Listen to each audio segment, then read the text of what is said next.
UK pirate site blocking requests have stopped, for now. Published to TorrentFreak July 15, 2019. A few years ago, movie and music industry companies would regularly go to the UK High Court to demand pirate site blockades. These efforts, which were previously seen as an essential tool to combat infringement, have stopped for now. It appears other anti-piracy endeavors have priority instead. Website blocking is without a doubt one of the favorite anti-piracy tools of the entertainment industries. The UK has been a leader on this front. Since 2011, the High Court has ordered ISPs to block access to many popular pirate sites. Over time, the number of blocked URLs in the UK has grown steadily to well over 1,000. This includes many popular torrent, streaming, and direct download sites which remain barred today. We have covered these reports extensively here at TorrentFreak. However, since late 2016, something appears to have changed. The movie industry's MPAA and the music industry's BPI suddenly stopped submitting requests. The latest regular blocking order dates back nearly 3 years. While the Premier League did request some dynamic blockades of streaming-related IP addresses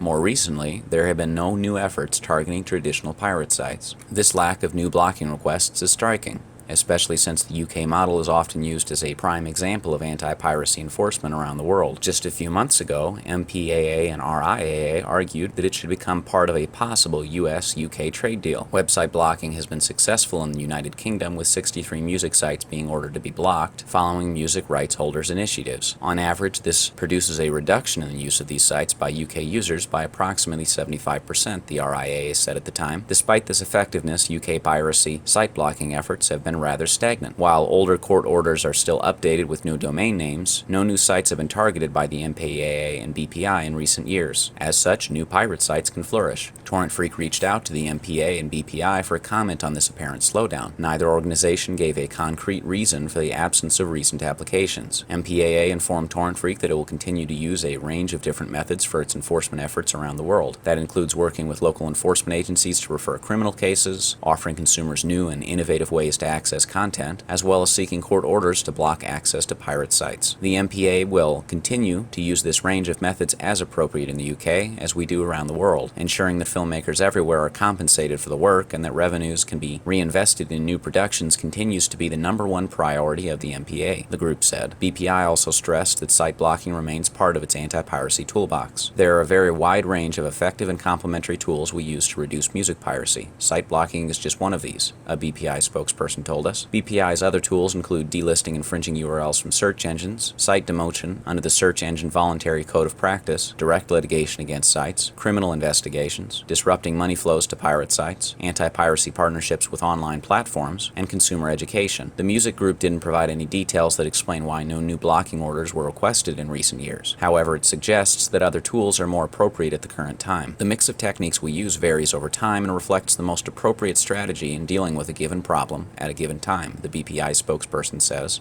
Having obtained high court orders to block many of the major pirate brands, over the last few years other approaches have been effective to continue the reduction in music piracy. However, website blocking remains part of the mix, and we will continue to use it in appropriate cases. The question remains why site blocking is seen as less appropriate. Perhaps the rights holders feel that requesting additional blockades is not worth resources compared to other anti-piracy initiatives. Part of the reason may be that the blocking orders can be quite expensive. Previously, it was estimated that an unopposed application for a Section 97A blocking order is roughly £14,000 per website, while maintaining it costs an additional £3,600 per year. With well over 100 sites blocked, the costs are quite significant to say the least. While there haven't been any new requests, the previously ordered blockades are still in place, of course. That being said, we have to note that these are not effective everywhere. When we tried to access the Pirate Bay on a Virgin connection this week, it was freely accessible. While the notorious pirate site may still be blocked on other ISPs, workarounds are not hard to find. At the time of writing, pirateproxy.ch, a TPB proxy, is among the 150 most visited websites in the UK. That said, rights holders were never under the illusion that they can prevent the most determined pirates from accessing these sites. They simply want to dissuade casual pirates, and they feel that the current site blocking efforts are doing their job.